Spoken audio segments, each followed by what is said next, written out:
Banyak ini sih. Banyak apa namanya? Nantilah sensitif. Iya, benar-benar. Kita mulai aja dulu tentang garis 2. garis.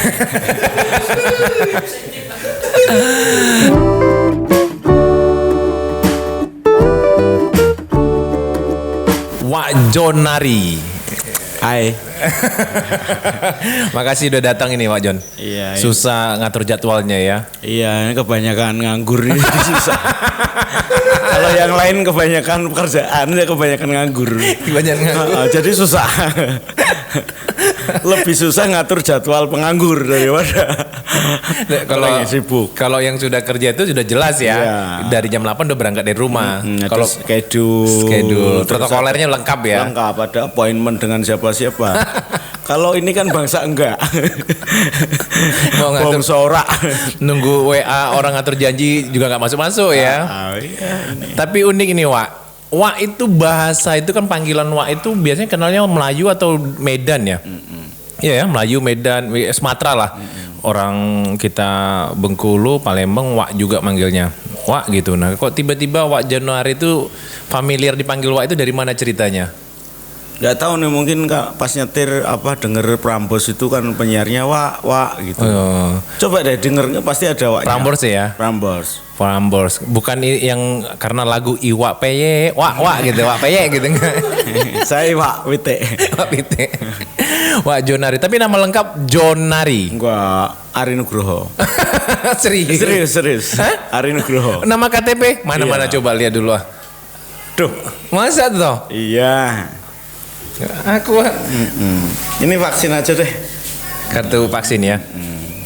Ini tanda kita tertib pemerintah ini. Nah, nih lihat nih. Nih. Bener ya. Tapi kenapa jadi kok Jonari? Ya karena memang mungkin pada terinspirasi John Lennon ya. Serius? Ya, musisi yang banyak mempunyai syair-syair soal sosial, makanya ya itu kawan-kawan saya yang nyebut kok. Saya juga nggak tahu itu ceritanya gimana. Nama Jonari sejak kuliah. Sejak kuliah ya. Sejak aktif di organisasi mahasiswa gitu. Nah ini seru nih. Wak Jonari ini termasuk orang yang aktif di organisasi ya. Oke. Kita untuk ngundang beliau pun harus ngasih sajen nih. Kalau nggak berasap, wah ini nggak mau ngomong nih. Iya. Ya. Kayak demit. Rokok sama kopi. Tapi memang itu orang pemikir itu atau aktivis itu dulu kan memang hobinya begadang ya. Begadang, ngobrol segala macam. Sampai Bung Karno aja sampai ngomong kok. Aku lihat di mana ya, di Instagramnya Pak Ganjar ya. Lebih bagus melihat pemuda yang ngobrol di warung-warung ya. Ngomong kebangsaan daripada kayak gitu. Daripada baca buku, jadi kutu buku. Daripada jadi kutu buku, bener-bener Wak ini paham nih Wak ini. Aku terpaksa nanti minta Bang Reja, ada beberapa yang dia harus tanya. Karena pertama kita ngobrol itu awalnya tuh kita harus ngajak Wak Jonari ngobrol nih. Karena kita lihat di IG-nya kan Wak aktif di partai politik juga ya Wak ya? Iya. Politik PRD apa Wak? PRD. Tapi nggak lulus kemarin ya Wak ya? Oh, pemilu. Iya. Oh enggak, PRD enggak diciptakan untuk ikut pemilu sebenarnya. Tapi membuat keseimbangan ya. PRD itu di-create sebagai kritisme ilmiah bagi negara ini. Ya tugas-tugas kawan PRD juga membela kepentingan-kepentingan masyarakat gitu. Berarti masuk dari aktif. Tamatan apa tuh Wak? Jurusan apa dulu kuliah? Saya sastra Inggris. Sastra Inggris. Harusnya sastra Inggris tuh masuk ke guru bahasa Inggris. Ya guru lah ya. Atau ngajar les lah. Bacaan di sastra Inggris itu kan bacaannya banyak nih, spektrumnya luas. Termasuk kayak skripsi saya ngomong Huckleberry Finn, karya Mark Twain yang sama itu kayak lagunya Rush yang Tom Sawyer itu kan sebenarnya temannya Huckleberry. Waktu itu banyak menginspirasi bagaimana anak kecil memperjuangkan nasib black skin di Amerika ya di tahun 1800-an itu kenapa kawan-kawan sastra itu banyak bergerak di isu-isu sosial karena memang sebenarnya terpengaruh bacaannya. Iya, iya. Puisi itu kan juga kayak Rendra, kayak Pak Sapardi, kemudian Wiji Tukul ya. Wiji Tukul. Termasuk nggak itu ya sastra juga dia anak sastra ya? Dia kalau bahasa kita itu kaum miskin kota, tapi yang maju, yang sangat maju. Jadi sastra Inggris itu sedikit banyaknya banyak menginspirasi bacaan-bacaan. Termasuk nonton film-filmnya itu kan kita memang sekolahnya di situ, di ilmu-ilmu begitu. Iya. Cabang-cabang ilmu sastra ya agak-agak ke filsafat juga. Jadi membangun kepekaan sosial itu bukan gimana-gimana ya. Jelas kami lebih dulu memulainya dengan bacaan-bacaan itu. Apa ini? Ini kalau ngobrol sama Wak ini aku agak sedikit harus baca referensi banyak ini. Banyak referensinya misalnya kayak tadi ya. Zaman-zaman perjuangan Black White tadi. Black White ya. Black Skin. Negro kalau siapa kan termasuk perjuang ya? Martin Luther ya siapa? Martin Luther King, kemudian ada Malcolm X itu kan mereka kalau di Afrika ada Nelson Mandela itu kan apartheid dulu ya, Nelson Mandela, apartheid. Dan kemarin pun kayaknya belum ada setahun pun di Amerika terjadi lagi yang penembakan terhadap itu ya. Itu namanya Black Matter apa itu loh lupa saya. Black Lives Matter. Black Lives Matter. Itu yang kemudian coba dibawa ke sini oleh kawan-kawan waktu kemarin konflik soal Papua kan. Iya. Dan kayaknya nggak pernah akan berakhir ya. Karena isu itu sangat sensitif dan bisa kapan aja ini ya keluar lagi gitu Kak. Ya kalau di abad 4.0 milenia yang katanya mankind atau umat manusia itu kecerdasannya sudah sangat berubah kan. Dari zaman-zaman sebelumnya harusnya isu-isu rasialisme, SARA itu sudah sudah kuno, sudah usang. Nggak mempan lagi untuk digoreng ya. Isu-isu yang membedakan kulit, strata sosial itu seharusnya adalah warisan-warisan cerita usang yang ya tidak boleh dipraktekkan kembali. Iya. Tapi sampai sekarang ternyata masih bisa digoreng ya. Ya kepentingannya kan banyak ya. Jadi kalau di podcastnya Pak Lander ini kita ngomong agak dalam agak soal susah kepentingan ya janganlah. Iyalah, benar. Nanti kita yang lucu-lucu aja. Iya. banyak ini sih. Banyak apa namanya? Nantilah sensitif. Iya, benar-benar. Kita mulai aja dulu tentang garis 2. Aduh, apa ya, Wak? Kita ngobrol apa nih, Wak? Agak biar happy tuh ngobrol apa nih? Kita sedikit dari sudut yang lebih umum aja, Wak. Ya, karena kan sekarang itu yang lagi dibicarain KPI dan menyikapin daripada Saipul Jamil. Nah, itu kan banyak yang tidak nerima itu dia dikeluar di penyambutannya seperti layaknya apa kayak gitu. Kalau menurut kacamata Wak John, kita ngobrol santai di warung kopi lah ini ceritanya dengan kopi. Mana roti saya tadi? Roti McFly tadi. Roti McFly. Sini roti McFly. Biar nyantai lah. Sebenarnya kan obrolan ini hanya sebatas warung kopi kita. Ya perubahan itu kan bisa digagas di warung-warung kopi sebenarnya. Wak tambah loh, Wak. Saya tuh makannya sedikit. Bungkusannya banyak. Mikirnya yang banyak. Ini belum ditransfer nih sama Bang Martin lagi. Enak. Itu gimana sih ceritanya si Saipul Jamil? Aku nggak pernah begitu paham ya, tapi kan banyak yang ya artinya masa sih pelaku seperti itu harus disambut, harus apa kayak gitu. Cuman kita nggak tahu namanya orang menyambut ya. Kalau menurut Wak yang mana tuh? Sama ya. Kalau Ahmad Dhani pernah bikin kaos anomali, kita di tahun ini ya, atau 2 tahun sekitar 3 tahun belakangan sampai hari ini itu memang kita dihadapkan oleh situasi yang sangat anomali. Kadang kewarasan kita berpikir itu diuji betul. Seperti peristiwa mantan koruptor yang nantinya akan jadi penyuluh anti korupsi. Itu anomali. Kemudian penyambutan predator anak. Ya. Jadi seperti pahlawan itu juga situasi anomali. Kemudian peristiwa KPI saat korban harus malah disuruh minta maaf, atau kemudian ada proses mediasi yang itu kalau bahasa anak sekarang forget it gitu aja, saya pikir juga kita dalam situasi anomali lagi. Anomali ya. Bagaimana kecerdasan kita berpikir, bertindak itu memang menurut saya diuji betul dengan peristiwa-peristiwa yang ini nggak tahu ini bisa mendewasakan kita sebagai bangsa atau justru memukul balik keagungan leluhur kita yang dulu pernah sangat-sangat gemilang. Iya. Itu kalau saya mungkin bukan kapasitas saya menjawab secara definitif karena saya juga bukan siapa-siapa, saya bukan pengambil keputusan, tapi kalau pendapat saya sebagai citizen, warga negara, ya anomali ya.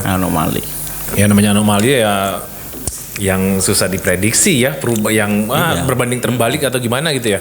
Kita juga nggak bisa mengukur kepentingan di belakang keanomaliannya itu apa ketika isu-isu begitu muncul.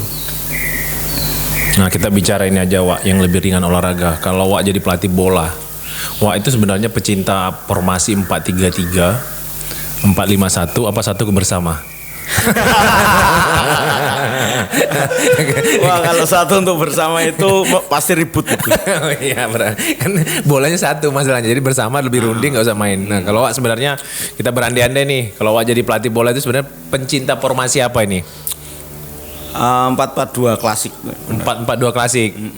Klasik. Wah, kata-kata. Tapi masih bisa nggak di zaman modern sepak bola sekarang itu 4-4-2 klasik? Kayaknya masih bisa ya. Masih bisa ya. Di timnas apa lupa saya. Tapi formasi itu kan kayak kita bikin masakan gitu. Asik, ini seneng aku. Nah, lezatnya di mana? Iya. Nah, itu yang akan kita formulasikan sebagai bumbu kan begitu.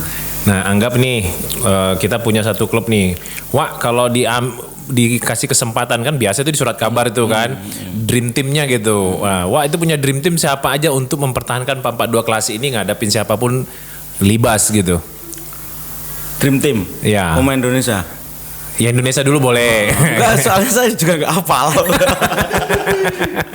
Kalau pemain 5-2-5 saya hafal. Nah kalau dream team 5-2-5 dulu lah. Ya depannya kayaknya ya Pak Arna.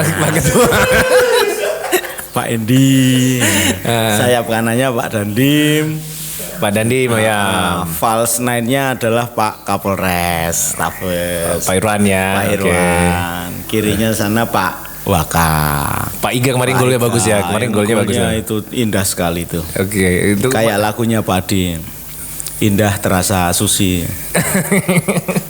Satu lagi berarti tadi striker oke, sudah 2 tandem hebat. Baru di kiri tadi, tapi tadi tengah tadi ada Pak Dandim, Pak Irwan, Pak Iga, baru satu lagi siapa berarti? Kan 4 tuh. Udah tahu. Pak Dandim, Pak Kapolres, Pak Iga, satu lagi? Tengahnya? Ya. Ya tetap saya. Wak Jonari. Ini Wak Jonari. Saya harus memasukkan nama saya sendiri di line up itu loh. Tapi itu bagus. Artinya kita kan nggak mau terlalu muluk-muluk kan, memasukkan orang padahal diri kita juga pengen masuk gitu kan. Iya. Lebih bagus kita masukkan, udah gitu. Boleh diuji kan begitu ceritanya kan. Ini perspektifnya tidak sombong, tapi semalam saya itu banyak melihat Oprah Winfrey, tahu nggak? Ya, Oprah Winfrey termasuk ini tontonan yang bagus. Talk show dunia. Iya benar. Dan dia pernah mengalami masa sulit juga kan dalam kehidupannya. Ya. kaitannya dengan kita bercandaan tadi, kita harus memasukkan Nama kita. di line up itu sama saja seperti kita mempercayai kemampuan diri kita sendiri. Asik. gitu. Ini kayaknya status beberapa hari yang lalu ya. Jadi diri sendiri gitu ya. Jadi diri sendiri dan mengerti betul kemampuan. Kadang itu kita Sibuk untuk menjadi orang lain. sibuk jadi orang lain, terdikte oleh orang lain, hingga kita nggak bisa sebahagia sebagai umat manusia. Karena kalau Oprah kan bilangnya kita tuh belajar berproses untuk memang menjadi umat manusia yang istilahnya kalau dipermudah itu merdeka. Iya. Merdeka. Dan saya sepakat itu kata Oprah Winfrey itu sepakat. Menarik ya. Menarik. ya. Iya. Kalau kita ngomong Black Lives Matter tadi, Oprah itu cantik loh. Cantik loh. cerdas, cerdas dan orang yang bisa saya bilang komplit ya. Komplitnya dia pernah kalau nggak salah dulu pelecehan seksual dia pernah ngalamin ya kalau nggak salah ya. Pernah ya. Dan dia bisa bangkit dan menjadi orang ya pengusaha hebat. Kalau nggak salah pun juga suaminya kulit putih ya. Kalau nggak salah ya. Bisa dibuka, Mat. Coba Mat, searching Mat. Suami Oprah Winfrey. Iya, Kita kepoin Oprah Winfrey. Iya kalau nggak salah benar itu. Tapi ya kalau nggak salah suami Oprah Winfrey. Kulit putih kan. Manis apa ini? Oprah. OPRAH.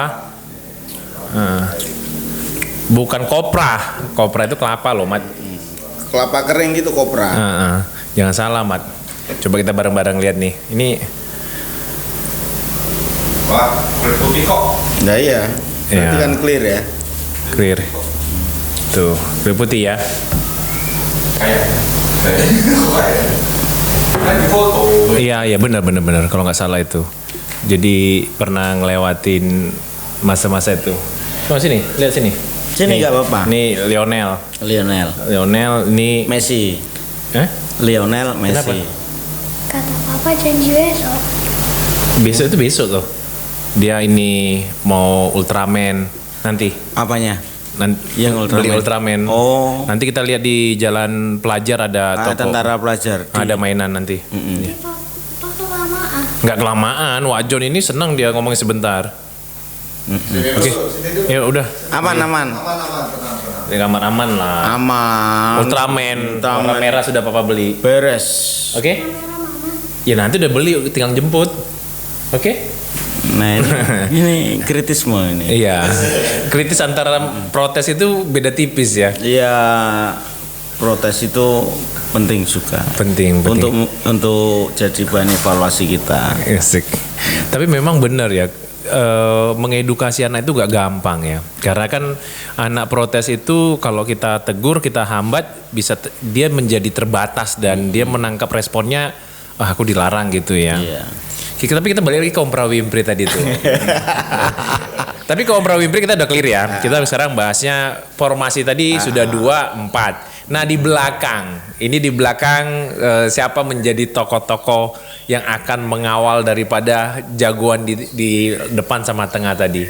Itu kalau produk 525 ya ada Mas Andi. Wah ini kayaknya CS kental nih ya. Ada Afri. Ada Yoga. Terus ada siapa ya? Mario. Wah. Nah, kita ini dalam perspektif produk 525 loh. Iya benar. Tapi kalau 525 mix pasti ada kawan Rumba, ada Narso, ada Anhar, ada mereka kan udah profesional kan. Nah, tengahnya ya satu lagi lah pendamping saya namanya Lander Kreatif. Iya. Nah, ini cerita unik ini.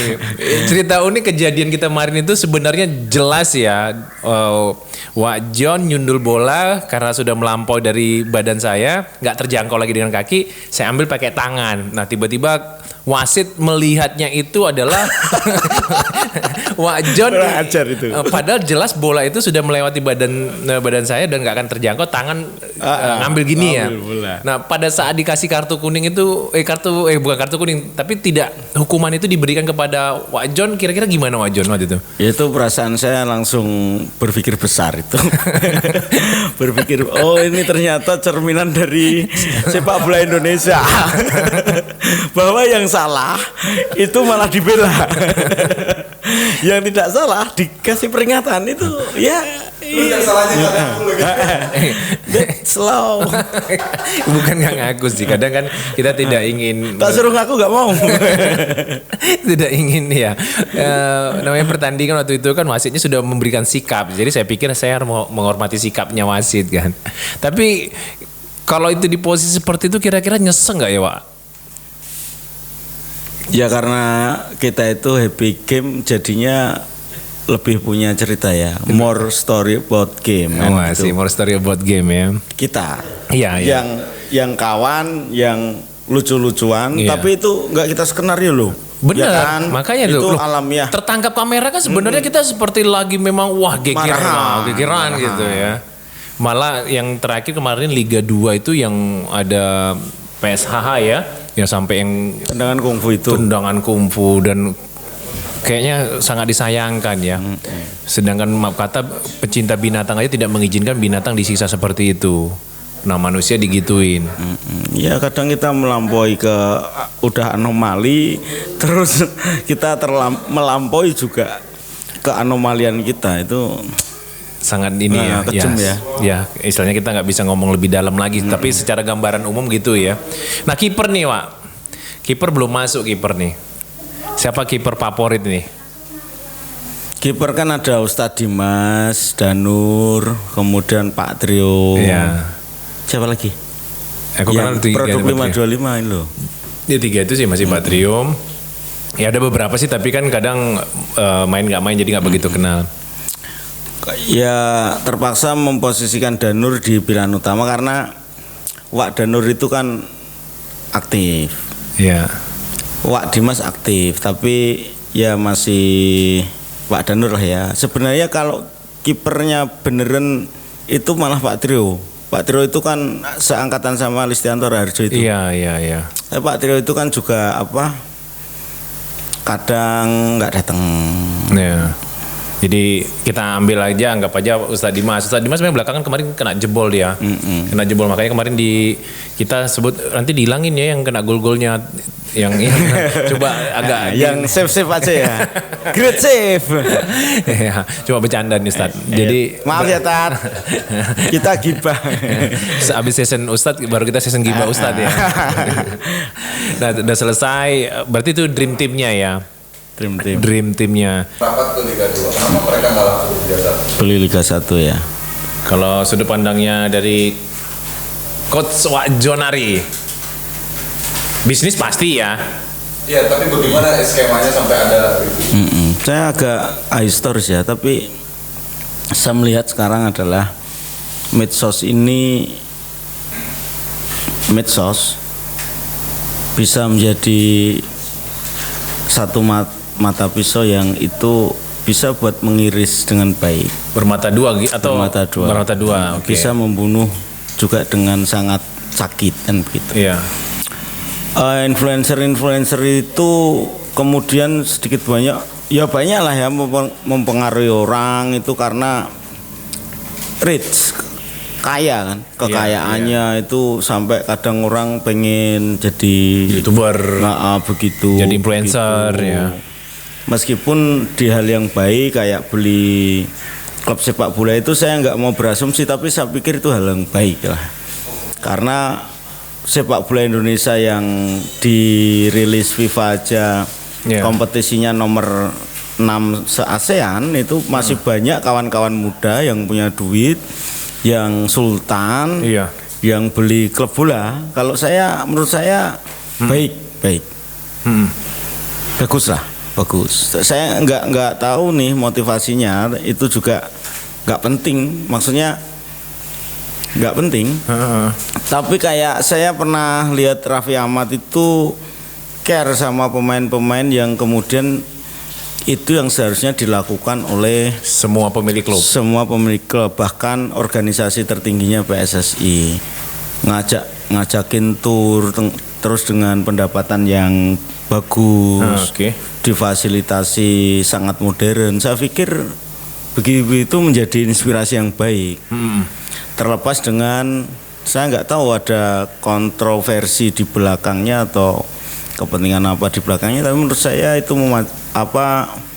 memajukan itu. Aspek-aspek yang perilaku yang memajukan maksud saya. Artinya Kemajuan. sangat apa ya, sangat dulu kan sepak bola itu banyak dilihat hanya dari sisi APBD ya. Sekarang sudah banyak pengusaha-pengusaha yang benar-benar dia berinvestasi ke situ ya. Ya benar, sebenarnya kalau saya sih sudut pandangnya ya memang harusnya dipegang pengusaha ya. Karena sponsorship sangat penting untuk sepak bola. Kalau saya, kalau kau Wak John hari ini kan pasti lebih banyak ini toh, sudut pandang yang berbedanya banyak kan. Wah juga. Saya tapi kemarin baca Vice. Vice itu bagus lah ya. Dia bilang gini, kalau dulu orang membaca kapitalisasi itu lewat buku yang tebel-tebel. Iya. Vice pernah menulis bahwa lihatlah liga sepak bola dunia Ya.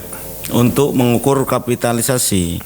Bagaimana orang-orang kaya itu beli klub, kemudian bagaimana cara menjalankan bisnisnya, bagaimana rasanya pemain-pemainnya. Itu kan sepak bola itu sekarang bukan hanya prestasi.